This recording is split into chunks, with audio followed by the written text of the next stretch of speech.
Joining me now, my panel, Terry Barnes from The Spectator and National Party Senator Matt Canavan.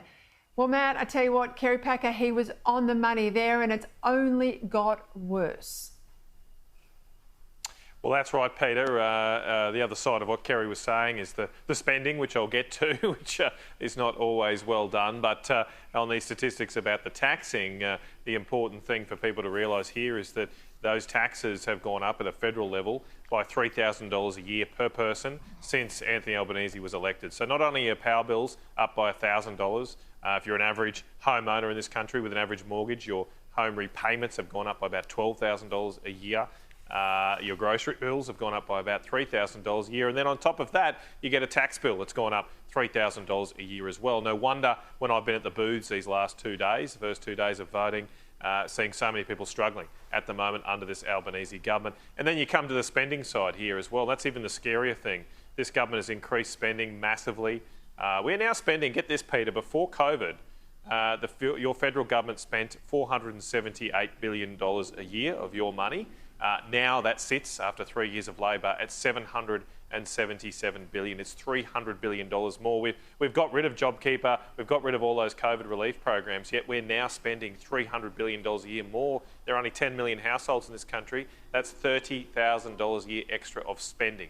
And that's just, that extra spending is going to have to be future taxes unless we get that under control.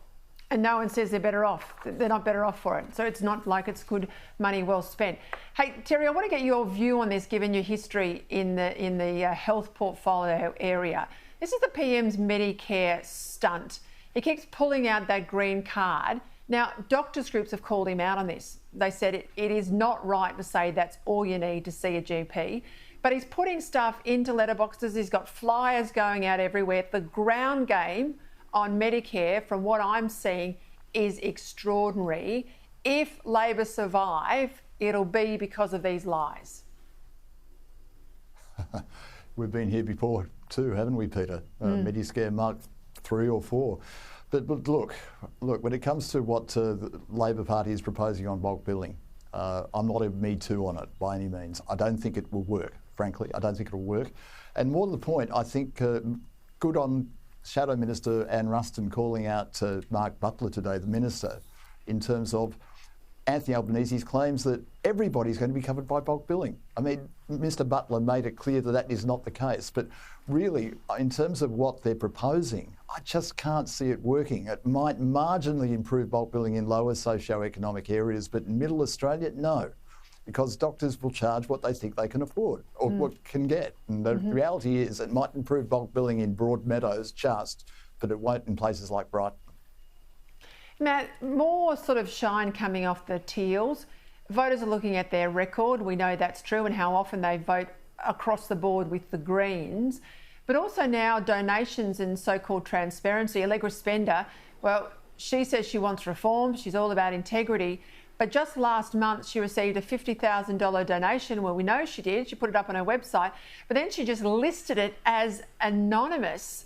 We also know from a recent media report that Climate 200 boss Simon Holmes are caught. Well, he's such a drag now on the teal vote that many of these women are trying to distance themselves from him.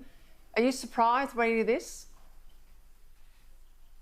Not at all, Peter. I mean, the Teals have always sought to apply standards to others, which they don't seem to want to apply to themselves. And so they've got some standards. They're just called double standards, unfortunately, for the Teals. And look, this shtick sort of worked perhaps a few years ago when they could act holier than thou and claim that they would be better than what they perceived to be going on in politics. They promised a new politics. Has anything really changed with them apart from the level of hypocrisy in Canberra growing? And so I think people are waking up to that, that the Teals are actually perhaps even worse on transparency than normal political parties. We've seen this absurd situation where apparently some of the Teals have been paying influencers online to say nice things about them, but are refusing to disclose who they've paid. It's all a bit schoolyard and gossipy. The sooner we get the back of these people, I think the better our parliament will be. Terry, just quickly, the front page of the Herald Sun in Victoria. This is a story that has not gone away. And more bad news, of course, for Daniel Andrews, the young man that was mowed down on a bike in a car driven by Mr. or Mrs. We're told it was Mrs. Andrews on a bike in 2010, I think it might have been. He has got now a secret cash deal to prevent what would have been an explosive Supreme Court case.